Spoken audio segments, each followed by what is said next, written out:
We were here yesterday. You remember seeing all the red spots in Bondo. So I come through, I'm looking at it again today, and literally I can see that every one of those red spots have been sanded absolutely to perfection. And what I was talking about before was the Bondo is actually really fine. So it feels little divots, like very small, minute hairline cracks, I should say, or little pinholes. And so as you can see in here, they go through and sand that wood Bondo just perfectly. I can literally, as I run my finger across that, I cannot feel where there's any nail hole. Like it just feels all like smooth, like a piece of glass. And your finger can literally pick up every little detail. The chalk comes from sanding it so many times. I told you that they literally are sanding and sanding multiple times. And it's so important that before you put paint on it, that you wipe that down. So first off, you have to wipe it down and dust it with a dry rag. And then after that, you come through with a wet rag and you get that final dust off.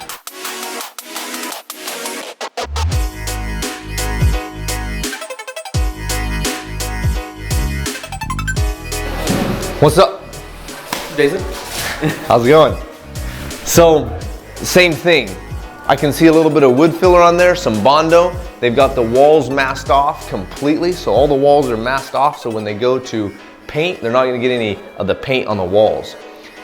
This customer, this project is requiring a eggshell finish on the walls, and then we're gonna do a gloss on the millwork. The color is the same.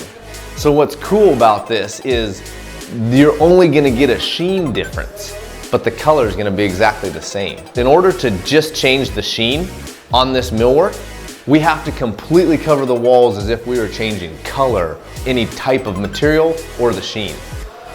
So if you look at this here, this is all dusty, literally just like even softer than baby powder.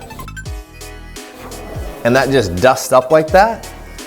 What that is that's how much that they're coming through and sanding each and every one of these boards, which makes the millwork. They come through with a vacuum first. It's very important. They vacuum the complete house. I can hear the vacuum in the background. They're running the shop vac through the entire house, even on the middle of the floor. The reason they do that is because we don't want any dust when we go to paint.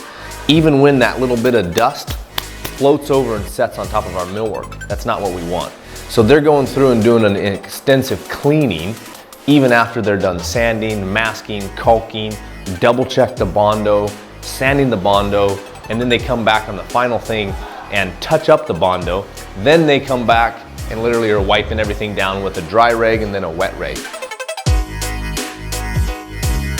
So I'm just checking out all the masking. Everything looks nice and tight. Sometimes you go to set the masking up and you put the masking on and you turn around and that masking is falling down. That's one thing that you have to move quick, you have to move fast in order to keep that masking on the ceiling, on the wall, underneath the window seals. Keep the tape adhering to the wall exactly where you want it so you can get the paint on in the time that the tape releases.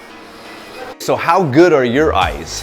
It's very easy to come through here and see every nail hole, right? Because it's really obvious. There's literally a black spot, but we're not only looking for nail holes, we're also looking for any imperfection. Here I can see that they've just added this Bondo, which is another re-inspection. Literally, their eyes are inches away from the millwork as they go through and inspect. Not only just for nail holes, they're also inspecting for wood imperfections, any gouges or divots, scratches that literally they have to repair with the Bondo before we paint. I'm running my hand along here to see how smooth that is. When I run my hand on that, I don't want to be able to feel anything other than just a smooth surface that feels like a piece of glass. So at that point, it's ready to be painted.